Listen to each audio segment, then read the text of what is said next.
Hello students. तो आज हम आपके आईसीएससी के फिजिक्स का चैप्टर 2 करने लगे हैं। और ये मैं शायद पिछली वीडियो में जो चैप्टर 1 की वीडियो थी उसमें मेंशन करना भूल गया था। जो ये हम पीडीएफ्स यूज़ करते हैं ना, ये आपको वीडियो के एंड में एक लिंक होगा, तो आप वहाँ से इनको ले सकते हो, राइट। तो विदाउट फर्दर अड्यू, तो चलो शुरू करते हैं। Chapter 2, work energy and power. तो सबसे पहले हम वर्क पढ़ेंगे, राइट। तो वर्क का डिफाइन क्या है, डेफिनेशन क्या है? Product of force and displacement of body in the direction of force, right. मतलब ये मैथमेटिकल डेफिनेशन लिखी है हमने। तो वर्क आपको आप मैथमेटिकली कैसे डिफाइन करोगे? Product of force and displacement of the body in the direction of force. ठीक है। देखो, W equal to F S cos theta. अभी एस कॉस थीटा है ना, जो ये कैसे आया? ये देखो, ये हमें वो डायरेक्शन के लिए ही था। ये देखो, अगर आप ऐसे फोर्स लगा रहे हो इधर इसके ऊपर, लेकिन अभी इसका मूवमेंट क्या हो रही है? वेज के ऊपर ऐसे हो रही है ऊपर को। तो ये तो पूरा एस था, डिस्प्लेसमेंट तो इसकी ऐसे वेज के ऊपर तो एस हुई है। लेकिन अगर देख रहे, अगर यहाँ से हम शुरू हुए और हम यहाँ तक लेके गए बॉक्स को, तो और फोर्स की डायरेक्शन थी इस डायरेक्शन में। तो डेफिनेशन क्या बोलती है? Product of force and displacement of the body in the direction of force. तो मतलब ये वाली डिस्प्लेसमेंट हम देखेंगे, ये पॉइंट से ये पॉइंट तक, और फोर्स की डायरेक्शन में ये वाली। तो ये कितना आएगा? अगर ये थीटा था, ये कितना आएगा? S cos theta, right. तो इसलिए है F into S cos theta. ठीक है। तो ये देखो, theta angle between F and S, F है फोर्स और एस है आपका डिस्प्लेसमेंट। अब ये देखो, एफ जो होता है, F is a vector, right. Force vector होता है, एस वेक्टर होता है डिस्प्लेसमेंट। लेकिन जो डब्ल्यू है हमारा वर्क है, वो स्केलर है। ठीक है, याद रखना, वर्क हमारा हमेशा स्केलर होगा। एफ की ऐसे यूनिट क्या होती है? न्यूटन। और डिस्प्लेसमेंट की ऐसे यूनिट क्या होती है? मीटर। और वर्क की ऐसे यूनिट क्या है? जूल। ठीक है। इसको आप ऐसे जे से रिप्रेजेंट करते हो। और इसकी सीजीएस यूनिट क्या होगी? अर्ग, ERG। ठीक है। तो 1 जूल 10 to the power 7 अर्ग होगा। ये आप कैसे करोगे? देखो, 1 जूल क्या होगा? 1 newton into 1 metre, right. F into S. तो 1 जूल का 1 न्यूटन इंटू 1 मीटर। अभी न्यूटन को आप रख देना उसमें डाइन्स में, क्योंकि उसके ऐसा सीजीएस यूनिट होती है डाइन। और डिस्प्लेसमेंट का आप रख देना सेंटीमीटर्स में, क्योंकि उसके सीजीएस यूनिट होती है सेंटीमीटर्स। तो वहां से आपका निकल के आ जाएगा कि 1 joule equal to 10 to the power 7, right. अभी हम आगे चलते हैं। तो आगे हमारा क्या है? देखो, since W is equal to F cos theta, work depends on two factors. आप कोई भी चीज किसके ऊपर डिपेंड करते हैं ना, मोस्टली आप मैथमेटिकल फॉर्मूला से प्रिडिक्ट कर सकते हो। देखो, तो यहाँ पे दो फैक्टर क्या है? एक तो मैग्नीट्यूड ऑफ फोर्स अप्लाइड, जितना फोर्स करेंगे लगाएंगे उतना ज्यादा वर्क होगा। दूसरा क्या है? Displacement produced by the force, right. जितनी ज्यादा डिस्प्लेसमेंट होगी उतना ज्यादा वर्क होगा। अभी देखो, for a non zero force, अगर आप फोर्स जीरो नहीं लगा रहे लेकिन आपका वर्क जीरो हो सकता है, तब भी वो कैसा होगा? कैसे होगा? एक तो आपका डिस्प्लेसमेंट जीरो हो, एस जीरो हो। जैसे मान के चलो, अगर आप दीवार को धक्का मार रहे हो, तो फिजिक्स के टर्म्स में हम बोलेंगे आपका कोई वर्क नहीं होगा, क्योंकि दीवार हिलेगी थोड़ी। तो डिस्प्लेसमेंट तो उसका जीरो हो गया, आपने चाहे फोर्स कितना मर्जी लगा रही हो, राइट। तो वहां पे होगा। फिर दूसरा क्या है? कॉस थीटा जीरो हो जाए। कॉस थीटा जीरो कब होगा? जब आपका थीटा 90 डिग्रीज होगा। तो ये 90 डिग्री हो रहा है, इसका मतलब क्या है? एफ और एस दोनों परपेंडिकुलर है, that is displacement is normal to the direction of force. जैसे आप फोर्स इधर लगा रहे हो, डिस्प्लेसमेंट इधर हो रहा है, राइट। एक तो ये हो गया। दूसरा एग्जांपल क्या है? इसको अगर हम थोड़ा समझें, जैसे जो कुलीज होते हैं, वो करते हैं अपने ऊपर भार रखते हैं, राइट। और फिर आगे जाते हैं। हमें जो भार ऊपर रखा है, उसका फोर्स तो नीचे को आ रहा है, और कुली ने उसको बैलेंस करा हुआ है। इसका मतलब कुली उसको ऊपर को फोर्स लगा रहा है, लेकिन खुद आगे जा रहा है। तो उस हिसाब से अगर हम बोल सकते हैं भी उस वो कुली कोई वर्क नहीं कर रहा, फिजिक्स फिजिक्स के टर्म्स में। ठीक है, क्योंकि डिस्प्लेसमेंट इधर है, फोर्स इधर है, राइट। तो वर्क हो गया जीरो। अभी देखो, अगर आपका थीटा 90 और 180 के बीच में है कुछ, तो कॉस थीटा ना नेगेटिव होता है। ये प्रॉपर्टी होती है, कॉस थीटा तो आप नेगेटिव मानते हैं, राइट। तो देयरफॉर वर्क आपका नेगेटिव हो जाएगा। अभी देखो, work done by the force of gravity, F क्या होगा? mg। हाँ, ग्रेविटेशनल फोर्स एक बॉडी के ऊपर। और एस डिस्प्लेसमेंट, अगर हम डायग्राम के हिसाब से चलें, देखो डिस्प्लेसमेंट है एच, और फोर्स लग रहा है नीचे, और डिस्प्लेसमेंट भी उसके नीचे की होगी। बॉल अगर आप ऊपर से छोड़ोगे एच हाइट से, फोर्स नीचे लग रहा है, पर आपकी बॉल भी नीचे आएगी, राइट। तो थीटा है आपका zero, that is cos theta zero, that is cos zero होता है वन। तो आपका डब्ल्यू को हो जाएगा F cos zero, that is F S, that is M ji H. अभी पावर देखो, पावर का डिफाइन क्या है? पावर है रेट ऑफ डूइंग वर्क। अभी देखो, जब भी आपका रेट आ गया ना, रेट का मतलब होता है पर यूनिट टाइम। देखो, रेट ऑफ डूइंग वर्क, इसका मतलब क्या है? Work done per unit time. तो पावर को आप कैसे लिखोगे? Power equal to W upon T. तो डब्ल्यू को भी आप वर्क को आप आगे लिख सकते हो एफ एस। यहाँ पे हम सिंपलिसिटी के लिए मान के चल रहे हैं भी आपका कॉस थीटा वन है, right. F S upon T, T है टाइम। भी एस अपॉन टी आपका, एस अपॉन टी क्या होता है? डिस्प्लेसमेंट अपॉन टाइम क्या होता है? वेलोसिटी। तो ये हो गया एफ। तो आपका पावर क्या हो जाएगा? F into velocity, F V, है ना। तो यूनिट क्या होती है पावर की? वॉट। ठीक है, ऐसा यूनिट इसकी वॉट होती है, जूल पर सेकंड। और इसकी जो सीजीएस यूनिट है वो है अर्ग पर सेकंड, राइट। तो देखो, लेकिन फेमस यूनिट्स भी होती हैं पावर की, जैसे अगर आप थोड़े बहुत कार्स के शौकीन हो तो आपको पता होगा कि मोस्टली हम हॉर्स पावर की बात करते हैं, राइट। भी फरारी का इतना हॉर्स पावर है, 812 सुपर फास्ट जो फरारी है उसका इतना हॉर्स पावर है। तो उस हिसाब से मैकेनिकल इंजीनियरिंग में मोस्टली हॉर्स पावर की बात की जाती है। तो ये आप याद रखना, कभी कभी आ जाता है एग्जाम में भी, one horse power is equal to 746 watt, right. तो अभी हम आते हैं एनर्जी पे। ये बहुत इंपॉर्टेंट टॉपिक है। तो सबसे पहले एनर्जी को डिफाइन कैसे करेंगे? इसका डेफिनेशन है कैपेसिटी टू डू वर्क। ठीक है, जितनी ज्यादा आपके पास एनर्जी है, आपके पास उतनी ज्यादा कैपेसिटी है कि आप काम कर सकते हो, राइट। तो इसकी भी यूनिट जूल ही होती है। ये बिल्कुल मैथमेटिकली वर्क के इक्विवेलेंट ही है। ठीक है, वर्क और एनर्जी इक्विवेलेंट होता है मैथमेटिकली। डिफाइन करने के लिए हम थोड़ा सा बोल सकते हैं, लेकिन ये इक्वली होते हैं एक हिसाब से, राइट। तो देखो, डिफाइन क्या है कैपेसिटी टू वर्क, यूनिट क्या होगी? वर्क जैसा जूल, ऐसे यूनिट। और सीजीएस यूनिट क्या हो जाएगा? लेकिन इसके बिगर यूनिट्स होते हैं, मतलब जो कि हम नॉर्मली यूज करते हैं। ठीक है, जैसे इलेक्ट्रिसिटी चैप्टर आएगा, वहाँ पे बहुत ज़्यादा यूज होता है वॉट आर और किलो वॉट आर। तो वॉट आर क्या है? वॉट मतलब जूल पर सेकंड, और आर क्या है? One r, right. तो वन जूल पर सेकंड इंटू वन आर, तो ये कितना बन जाएगा? वन जूल सेकंड को ऐसे रखना, आवर्स को आप सेकंड में कर देना, 3600, तो 3600 जूल्स। ठीक है, वॉट आर होता है 3600 जूल्स। किलो वॉट आवर, इसको देखो यार, रटना मत कि वॉट आवर आपका 3600 जूल होता है। ऐसे कन्वर्ट कर लेना, वॉट आपको पता है जूल पर सेकंड, और आर को आप सेकंड में कर देना, जो भी जो ये पर सेकंड है ये सेकंड से कट हो जाए। ठीक है, तो आपका आ जाएगा ये खुद ब खुद। तो किलो वॉट आवर क्या होता है? अभी किलो वॉट, इसका मतलब 1000 वॉट। इसका मतलब क्या है? भी 1000 जूल पर सेकंड, और आर को फिर से सेकंड में कर देना, तो ये आपका आ जाएगा 3.6 मेगा जूल्स, राइट। तो एक बहुत इंपॉर्टेंट यूनिट होती है कैलोरी, हीट की। ये हीट चैप्टर में आएगा, राइट। तो कैलोरी क्या है? Heat energy is usually measured in calories. ठीक है, ये आपका फिजिक्स में चैप्टर आएगा हीट, उसमें बहुत ज़्यादा यूज किया जाता है। वन कैलोरी कितना होता है? 4.18 जूल्स, राइट। और वन जूल क्या होगा?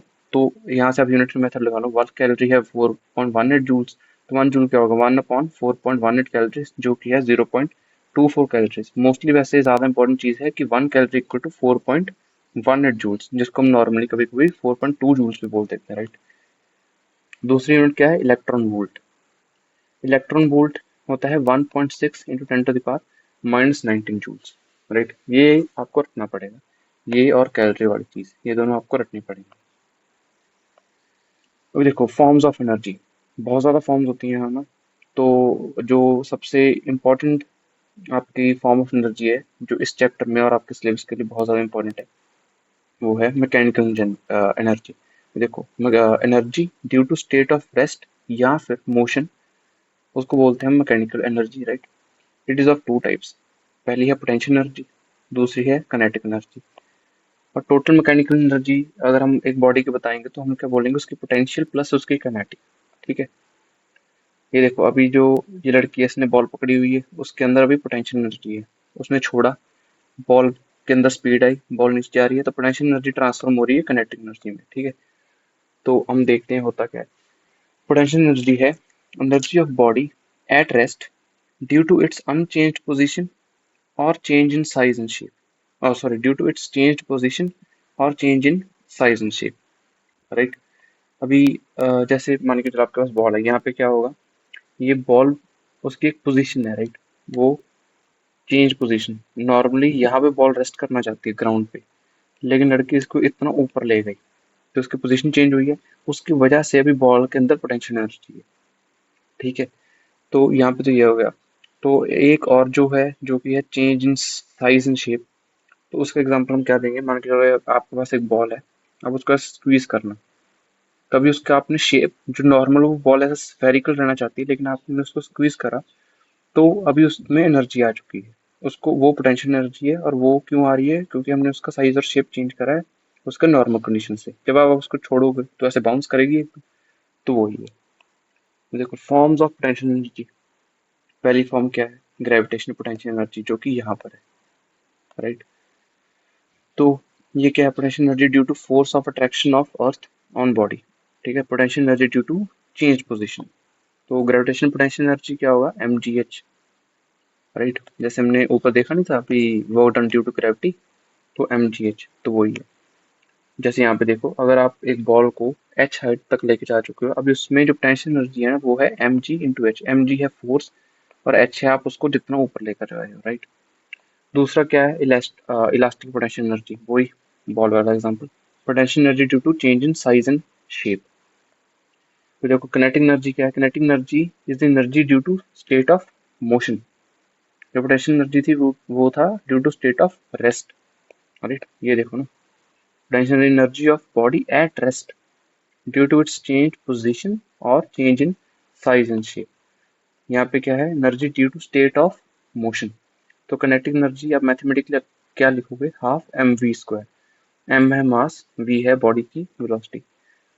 Amount of work a moving body can do before coming to rest, वो भी हम किनेटिक एनर्जी को ऐसे भी डिफाइन कर सकते हैं। ठीक है, अभी रिलेशन होता है, ये वाला रिलेशन आपका इंपॉर्टेंट है, किनेटिक एनर्जी और मोमेंटम में।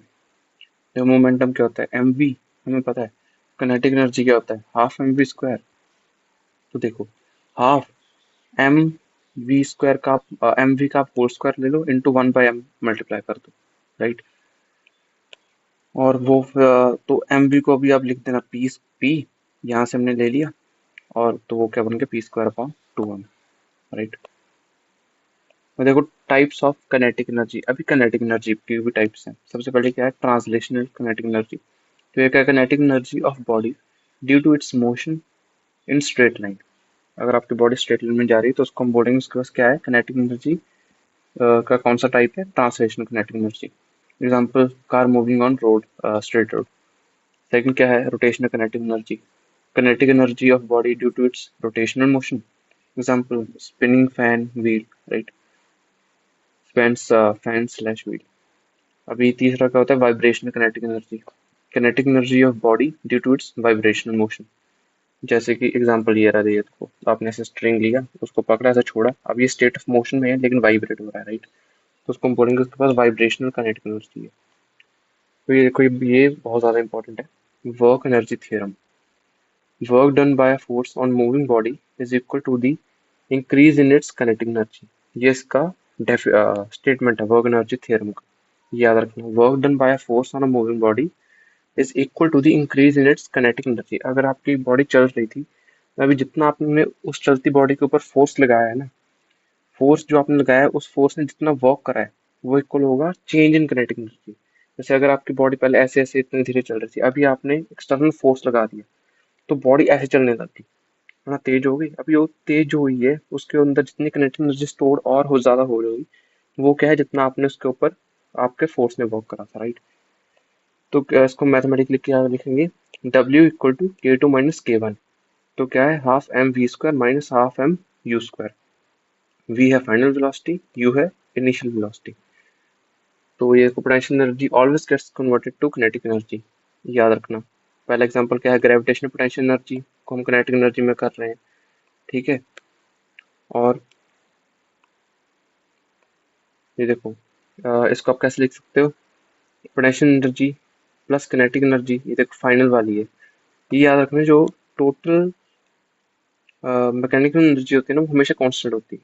तो आप क्या कर सकते हो, अगर आपके पास एक फाइनल स्टेट है और एक अगर आपके पास इनिशियल स्टेट था बॉडी का, तो आप क्या कर सकते हो, देखो फाइनल और इनिशियल हमने मैकेनिकल एनर्जी को इक्वेट करा है, राइट। मैकेनिकल एनर्जी क्या होती थी, potential energy plus kinetic energy, तो वही हमने इक्वेट करा है। तो अगर हम ऊपर वाले एग्जांपल में देखें, यहाँ पे जब ये बिल्कुल नीचे आ जाएगा, इसके पास पोटेंशियल एनर्जी है 0, काइनेटिक एनर्जी है हाफ एम वी स्क्वायर। सबसे पहले इसके पास पोटेंशियल एनर्जी कितनी थी, एम जी एच, काइनेटिक एनर्जी थी 0, राइट। तो ये है अभी दूसरा एग्जांपल क्या है, इलास्टिक पोटेंशियल एनर्जी, ये भी काइनेटिक एनर्जी में कन्वर्ट होगी। याद रखना, पोटेंशियल एनर्जी हमेशा काइनेटिक एनर्जी में ही कन्वर्ट होती है, राइट। ये देखो, पहले ये स्ट्रेच्ड है आर्क, तो ये क्या है, पोटेंशियल एनर्जी जब भी छोड़ा तो काइनेटिक एनर्जी आ गई है उसमें, एरो में, राइट।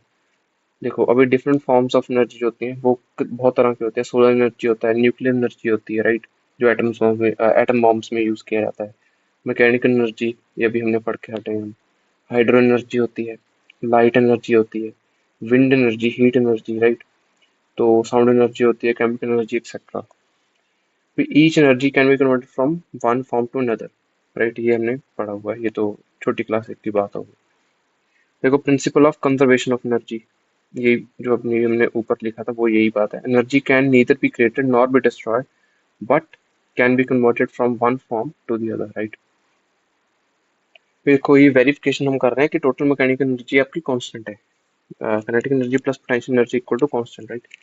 ये इंपॉर्टेंट है भाई, ये आ सकता है, काफी बार आता भी होता है ये वाला सेम, कि ये वेरीफाई करके बताओ। तो आप कैसे करोगे, एक बॉल लेना, सबसे पहले उसके पास यू जीरो है। यू जीरो का मतलब क्या है, भी उसकी इनिशियल स्पीड जीरो है। स्पीड जीरो तो मतलब काइनेटिक एनर्जी जीरो, लेकिन वो एच हाइट पे है, तो पोटेंशियल एनर्जी कितना हो जाएगा, एम जी एच, राइट। तो देखो काइनेटिक एनर्जी, उसके बाद में बीच में हम ये कहीं पॉइंट पे आ गए जो कि है एक्स हाइट पे, सॉरी यहाँ से हम एक्स नीचे ले आए, राइट। तो जो भी पोटेंशियल एनर्जी थी, जितनी यहाँ से यहाँ तक आने में कम हुई है, वो अभी सारी किनेटिक में चली जाएगी। तो यहाँ से यहाँ पे कितना है, ये डिस्टेंस एक्स था, तो m g x kinetic energy में चला गया। दूसरा, अब इसके पास बाकी पोटेंशियल एनर्जी कितनी है, ये एच माइनस एक्स है, तो एम जी एच माइनस एक्स। जब बीचे बिल्कुल नीचे आ गए तो आपका एच हो गया जीरो, तो ये हो गया जीरो, और सारी की सारी पोटेंशियल एनर्जी कन्वर्ट हो गई इसमें, एम जी एच। और B is some general point, right, ये जो है ये जनरल पॉइंट है कोई भी x, h minus x distance पे। तो इसको देखो, अगर हम इसको ना, आप ऐसे सीधा मतलब डायग्राम में ऐसे सीधा बता नहीं देना, वो आपने यहाँ पे वेरीफाई किया करा भी ऐसा होता है, ये तो हम मान के चल रहे हैं भी ऐसा होता है, इसलिए इतनी पोटेंशियल एनर्जी किनेटिक एनर्जी में चली गई, राइट। तो हम वेरीफाई कैसे करेंगे, let v one with the velocity acquired by the body at b after falling through a distance x, then u equal to zero, right. u तो zero था पहले, s है x, b यहाँ से यहाँ तक x डिस्टेंस मूव करा है, और a है आपका g एक्सेलरेशन। और हमें इक्वेशंस पता होती है, इक्वेशंस ऑफ मोशन जो होते हैं, v square equal to u square plus two s. तो वी वन जो एक्स तक उसका बी पॉइंट उसको मिला है, v one square equal to zero plus two g x, ये क्या होगा, टू जी एक्स। तो किनेटिक एनर्जी क्या होती है, half M v one square, तो half m two g x करोगे तो एम जी एक्स आ गया, राइट। ये देखो, अभी now at P, height of the body above the ground h minus x, तो पोटेंशियल एनर्जी क्या हो जाएगा, एम जी एच माइनस एक्स। अभी करके देखो, हेंस टोटल एनर्जी क्या है, kinetic energy plus potential energy, m g x plus m ji h minus x equal to m ji h. ये देखो ये टेबल है, डाउनवर्ड मोशन है, फ्री फॉल, राइट, और नीचे वाला है अपवर्ड मोशन। तो पहले डाउनवर्ड मोशन में बात करते हैं, height above the ground h, तो वहाँ पे किनेटिक एनर्जी कितनी है, जीरो, पोटेंशियल एनर्जी है एम जी एच, टोटल एनर्जी क्या है, एम जी एच। सेकेंड, अगर हाफ एच डिस्टेंस पे हम देखेंगे, लेकिन हमने छोड़ा था एच हाइट पे, राइट, वहाँ पे कनेक्टिंग एनर्जी हाफ एम जी एच आ जाएगी। वो कैसे, इसी फॉर्मूला से निकालनी है आपने, आपने ऐसे दिखा के बताना है, ये वाला, ये है ना जो चीज, ये इंपॉर्टेंट है। आप एक जनरल एक्स के लिए निकाल लेना, फिर x को पुट करते रहना, भी h/2 डालना है या कुछ भी जो भी क्वेश्चन का रिक्वायर्ड होगा वो आप ऐसे डाल डाल के प्रूव कर सकते हो, राइट। और ये देखो, we can see that total mechanical energy is constant, है ना। potential energy at A plus kinetic energy at A is equal to potential energy at B plus kinetic energy at B, or which is equal to potential energy at C plus kinetic energy at C।